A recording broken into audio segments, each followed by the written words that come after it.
What's up guys, Run here. In this video I'm going to be going over the second part of the Frost Death Knight PvP guide. In this guide I'm going to be going over macros and rotation. So let's get started with macros. For macros, I don't have too many, but the ones that I do have is Death Coil Heal, which targets me automatically and casts Death Coils, so I can use this without having to switch off of my current target. I have the Focus Dark Simulacrum, which just casts Dark Simulacrum on my focus target. Strangulate, which casts Strangulate on my focus target. And my Death Pact macro, which will heal me if I really need to, which will cast Raise Dead and then cast Death Pact.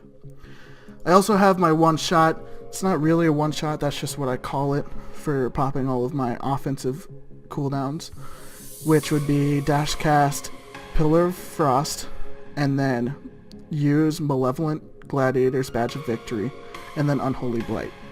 Unholy Blight isn't needed if you're spec'd into something else. It's not that big of a deal. I just use that to ensure that my target is infected with my diseases. Your rotation is more priority based. A couple things that you want to make sure of is you want to get your Icy Touch off. If it's spec'd for the Dispel, then that'll be very nice. Next, you want to get your Plague Strike off so you can get both of your diseases on them. After that, it's more priority. You want to use Obliterate as much as you can with the Killing Machine proc. Use Frost Strike as your runic power dump, but it'll also be nice if you're spec'd into Blood Tap. You want to use Howling Blast 2 to get slows on other people on the team. So let's say this dummy is a healer, and so I set him as my focus target, but I am on this target.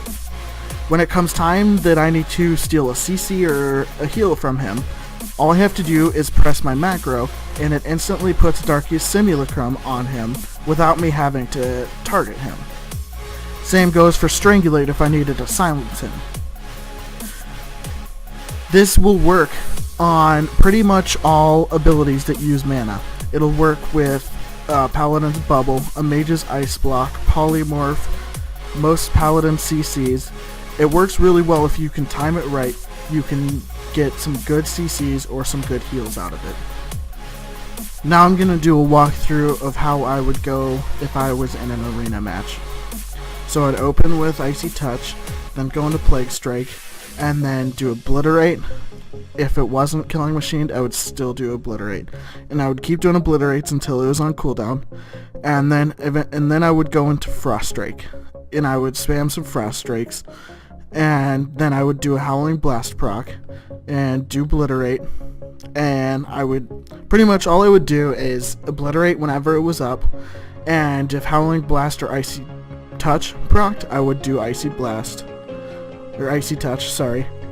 And when it was coming time for me to burst, I like to wait until I can get the person that I'm bursting as low as I possibly can.